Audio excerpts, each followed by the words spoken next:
Bank statement না না ভাই করে দিচ্ছি পরে বলতেছি এখানে আমাদের স্যার আছে এখানে আমাদের স্যার আছে ভাই প্লিজ আপনারা প্লিজ এখানে কেউ হাত দিবেন না প্লিজ আমরা হাত দিবেন না।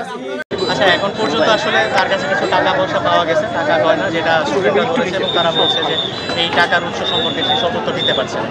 এখন আমরা পুলিশকে জানানো হয়েছে, পুলিশ আসছে এবং প্রয়োজনে নিয়মিত মামলা। এই ব্যক্তি এখন কি কাস্টডিতে আছে না ফ্রি আছে? না, এখনো এই স্টুডেন্টরাই তাকে আটকে রেখেছে। পুলিশ আসার পর তার পরিচয় কি জানা গেছে? উনি দাবি করছেন উনি হচ্ছে পটুয়াখালীর গণপূর্তের এক্সিয়ার। টাকা আছে এরকম কি আপনি জানতে পেরেছেন? স্টুডেন্টরা যেটা বলছে যে 18 থেকে 20 লক্ষ টাকা। আমরা তো টেরাবিয়ে কাজ করতে, যেহেতু পুলিশ নাই মাঠে, আমরা ছাত্র জনতা টেরাবিয়ে কাজ করতে শুরু থেকে 3-4 দিন ধরে। তো গাড়ি একদিনও চেক হয়নি। আজকে আমরা এই গাড়িটা সন্দেহযুক্ত চেক করছি বলতে থামাইতে বলছি, পরবর্তী গাড়ি থামাইতে চায়নি, সন্দেহযুক্ত হয়েছে আমাদের। পরে তারা তাদের গাড়ি সামনে দরজা খোলার পরে একটা বক্স আছে, বক্সের ভিতর দেখে আমরা অনেকগুলো টাকা প্রায় 1000 টাকা বান্ডিল আছে, 2-3টা 500 টাকা বান্ডিল ছিল। তো আমরা বলছি টাকাগুলো কিসের? পরে তারা বিভিন্ন অজুহাত দিচ্ছে টাকাগুলো আমাদের ব্যবসার টাকা, বা আমরা বলছি এত টাকা তো আপনি ব্যাংকে রাখার কথা, ক্যাশ থাকবে কেন? তারপরে সে বিভিন্ন অজুহাত দিয়েছে, আমাদের দলিল টাকা জায়গা কিনবে বিভিন্ন কথা বলছে। পরে পাশে আর একটা বক্স খুলছি, সেটা ভিতরে এরকম টাকা পাওয়া গেছে। পরবর্তী আমরা বলছি এই টাকাগুলো আপনি এত টাকা নিয়ে কোথায় যাইছেন? পরবর্তীতে ভিতরে ভিতরে যাইয়া একটা বক্স পাইছি আর কাঠের, ওইটার ভিতরে আপনার প্রায় সোনা ছিল, গোল্ড ছিল, তারপরে টাকাও ছিল। তো ধারণা জিজ্ঞাসা করছি কত টাকা হবে আনুমানিক, তারা 20 লক্ষ টাকার মতো বলছে। ধারণা আমরা দেখি না টাকা, তো আমাদের ধারণা টাকা আরও বেশি আছে ওখানে। তো তারা পটুয়াখালী থেকে আসছে, কুষ্টিয়ে যাবে।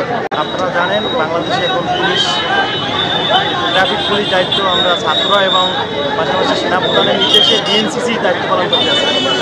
আমরা দুপুরের পর থেকে প্রত্যেকটা গাড়ির মানে সন্দেহজনক যে গাড়িটা ওইটা আমরা তল্লাশি করার একটা সিদ্ধান্ত নিয়েছি।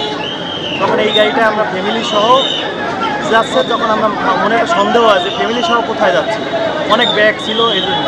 পরে আমরা জিজ্ঞেস করলাম কোথায় যাচ্ছেন, মানে এটা তারা মেডিকেল ফাইল বের করে দিয়েছে যে আমরা মেডিকেল। তখন আমাদের আরও সন্দেহ বাড়লো যে প্রাইভেট গাড়ি নিয়ে মেডিকেল যাচ্ছে, এটা তো মানে সন্দেহজনক কথাই।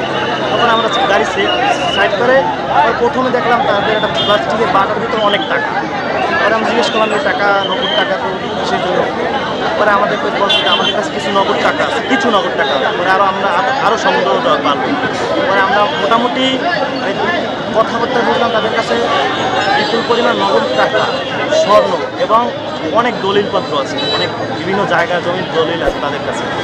তখন আমরা আমাদের রেজিমেন্ট কমান্ডার স্যারকে ফোন দিলাম, সেই সেনাবাহিনী ক্যান্টনমেন্ট বলিয়ে আমাদের সেনাবাহিনীরা আসছে।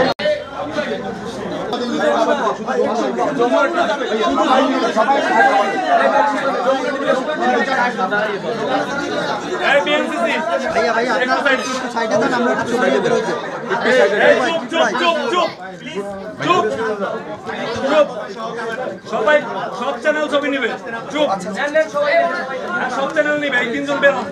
নিউজ 24 আর গ্লোবাল আর কে ঢুকছে?